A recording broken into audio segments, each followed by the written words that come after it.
Shama akkam jirtu hordoftoota fi kabajamtoota kiyyaa jira Rabbiin illee baga jiraattanii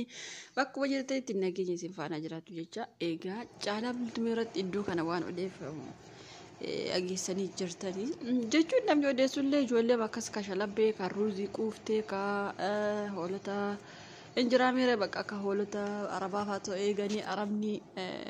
hambaa fiddee itti laatte dhugaa Rabbiin itti masiiras warra akkas akkasiitu. Maqaa nama balleessuuf iyya malee namni beekamaa ta'e yookaas immoo qaaliin namaa kan ta'e namni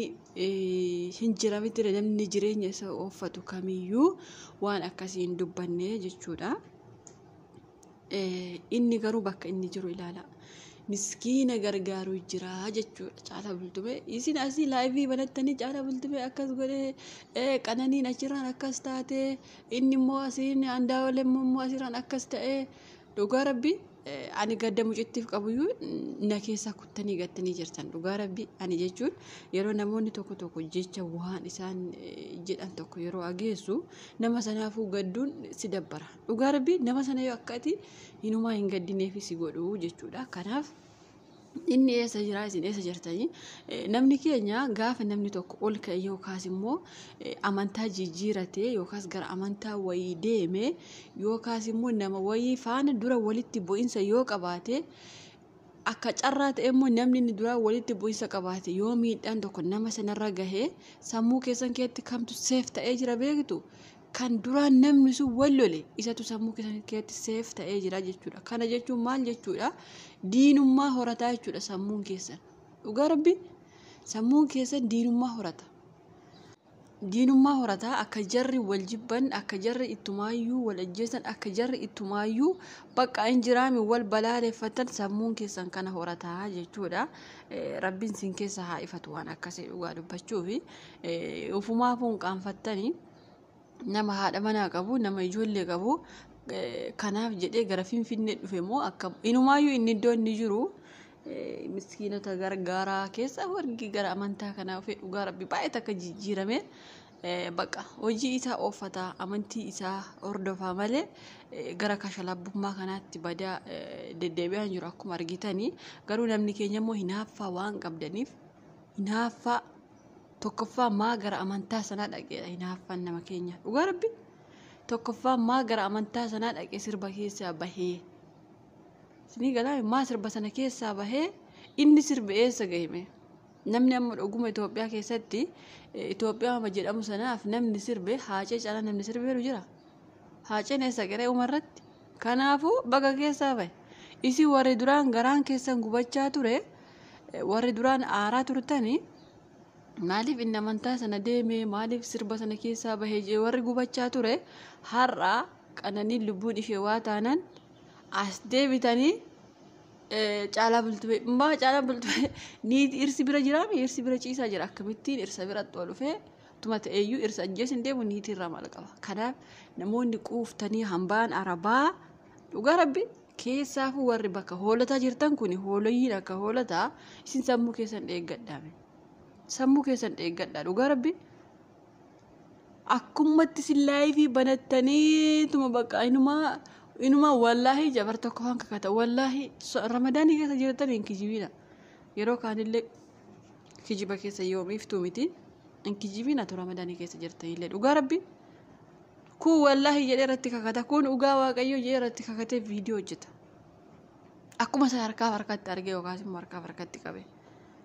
Dhugaa Rabbiin umurii isaa nuuf haa dheeressu inni asiitii rakkataa gargaaru jira. Bakka rakkataatti bakka hundumaa deddeemee gargaaru jira. Haa galatoomu dhugaa Rabbi akka keessaniif miti. Isin amma namoonni hojii hin qabne keessaafuu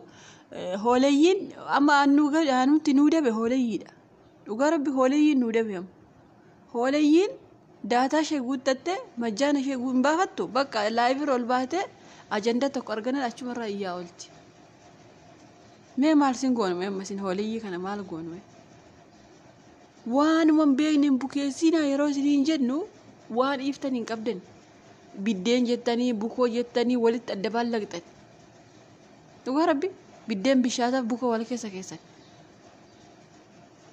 dhiisaa isin irraan bareedu waanuma nurraa bareedu yoo hojjenne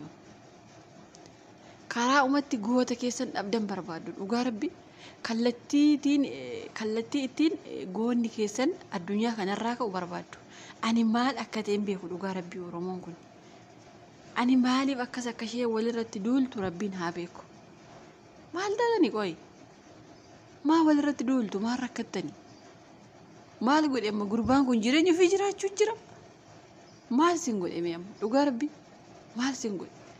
Amma inni waan ati maxxansitu iyyuu kanayyuu hin beeku bar waan ati irraa haasoftu kanayyuu hin beeku inni bakka shabakaan hin jirre bakka waayifaan hin jirretti miskiina gargaaru baadiyaa keessa jira.